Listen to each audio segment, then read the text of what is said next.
ಡಿ.ಕೆ. ಶಿವಕುಮಾರ್ ಅವರ ಸರ್ಕಾರದ ಸಚಿವ ಸಂಪುಟ ವಿಸ್ತರಣೆಗೆ ಮುಹೂರ್ತ ಫಿಕ್ಸ್ ಆಗಿದೆ. ಸೋಮವಾರ ಪ್ರಮಾಣ ವಚನ ಕಾರ್ಯಕ್ರಮವನ್ನು ಹಮ್ಮಿಕೊಳ್ಳಲಾಗಿದೆ. ಲೋಕಭವನದಲ್ಲಿ ಅದಕ್ಕೆ ಬೇಕಾದಂತಹ ಸಿದ್ಧತೆಗಳಾಗಿದ್ದಾವೆ. ಸೋಮವಾರ ಸಂಜೆ 4 ಗಂಟೆಗೆ ನೂತನ ಸಚಿವರ ಪದಗ್ರಹಣ ಕಾರ್ಯಕ್ರಮ.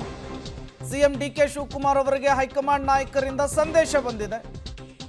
ನಾಳೆ ರಾತ್ರಿಯ ಒಳಗೆ ಸಿಎಂ ಡಿ.ಕೆ. ಶಿವಕುಮಾರ್ ಅವರ ಕೈ ಸೇರುತ್ತೆ ನೂತನ ಸಚಿವರ ಪಟ್ಟಿ. ರಾಜಭವನಕ್ಕೆ ಮಾಹಿತಿಯನ್ನು ಕೊಟ್ಟಿದೆ ರಾಜ್ಯ ಸರ್ಕಾರ ಪ್ರಮಾಣ ವಚನದ ಕಾರ್ಯಕ್ರಮದ ಸಿದ್ಧತೆಗೆ.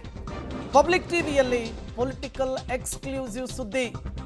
3 ದಿನಗಳ ಕಾಲ ದೆಹಲಿಯಲ್ಲಿ ಬೀಡು ಬಿಟ್ಟಿದ್ರು ಡಿ.ಕೆ. ಬಿ.ಕೆ. ಸಿದ್ದರಾಮಯ್ಯನವರು. ವರಿಷ್ಠರನ್ನ ಭೇಟಿಯಾಗಿ ಸಭೆಗಳ ಮೇಲೆ ಸಭೆಗಳನ್ನು ಮುಗಿಸಿಕೊಂಡು ಬೆಂಗಳೂರಿಗೆ ವಾಪಸ್ಸಾಗಿದ್ರು. ಭಾನುವಾರ ಕೆ.ಸಿ. ವೇಣುಗೋಪಾಲ್ ಅವರು ರಾಜ್ಯಕ್ಕೆ ಬರ್ತಾರೆ. ಅದಕ್ಕೂ ಮೊದಲೇನೆ ವರಿಷ್ಠರಿಂದ ಈಗ ಡಿ.ಕೆ. ಶಿವಕುಮಾರ್ ಅವರ ಮೊಬೈಲಿಗೆ ಮೆಸೇಜ್ ಬಂದಿದೆ. ನೀವು ಸೋಮವಾರ ಪ್ರಮಾಣ ವಚನ ಕಾರ್ಯಕ್ರಮವನ್ನು ಮಾಡ್ಕೊಳ್ಳಿ ಅಂತ ಹೇಳಿದ್ದಾರೆ. ಬಟ್ ಯಾರ್ಯಾರು ಸಚಿವರಾಗಿ ಅಧಿಕಾರವನ್ನು ಸ್ವೀಕರಿಸ್ತಾರೆ, ಪ್ರಮಾಣ ವಚನವನ್ನು ಸ್ವೀಕರಿಸ್ತಾರೆ ಅನ್ನುವಂತಹ ಮಾಹಿತಿ ನಾಳೆ ಡಿ.ಕೆ. ಶಿವಕುಮಾರ್ ಅವರನ್ನು ತಲುಪಲಿದೆ ಅನ್ನೋದು ಗೊತ್ತಾಗ್ತಾ ಇದೆ. ನಾಳೆ ಕೆ.ಸಿ. ವೇಣುಗೋಪಾಲರು ಬೆಂಗಳೂರಿಗೂ ಕೂಡ ಬರ್ತಾ ಇದ್ದಾರೆ. ಸೋಮವಾರ ಸಂಜೆ 4 ಗಂಟೆಗೆ ಲೋಕಭವನದಲ್ಲಿ ರಾಜ್ಯಪಾಲರಾದ ಥಾವರ್ ಚಂದ್ ಗೆಹ್ಲೋಟ್ ಅವರು ನೂತನ ಸಚಿವರಿಗೆ ಪ್ರಮಾಣ ವಚನವನ್ನು ಬೋಧಿಸ್ತಾರೆ. ಹೊಸ ಮುಖಗಳಿಗೆ ಈ ಬಾರಿ ಹೆಚ್ಚಿನ ಆದ್ಯತೆ ಅನ್ನೋದು ಗೊತ್ತಾಗ್ತಾ ಇದೆ. ಹಲವರಿಗೂ ಕೂಡ ಎಷ್ಟು ಜನರಿಗೆ ಅವಕಾಶ ಸಿಗುತ್ತೆ ಅನ್ನೋದು ಕುತೂಹಲ ಕಾರಣವಾಗ್ತಾ ಇದೆ.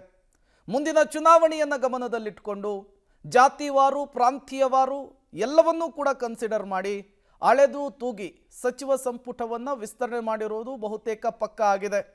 ಬಟ್ 20ಕ್ಕೆ 20 ಸ್ಥಾನಗಳನ್ನು ಭರ್ತಿ ಮಾಡ್ತಾರಾ ಅಥವಾ 2-3 ಸ್ಥಾನಗಳನ್ನೇನಾದರೂ ಉಳಿಸ್ಕೊಳ್ಳೋದಕ್ಕೂ ಮುಂದಾಗ್ತಾರಾ? ಅದು ಕೂಡ ಸದ್ಯಕ್ಕಿರುವಂತಹ ಪ್ರಶ್ನೆ, ಕುತೂಹಲ. ಬಹುತೇಕ ನಾಳೆಯ ಸಂಜೆಯ ಒಳಗಾಗಿ ಇದೆಲ್ಲದಕ್ಕೂ ಕೂಡ ಉತ್ತರ ಸಿಗುವಂತಹ ಸಾಧ್ಯತೆ ಇದೆ.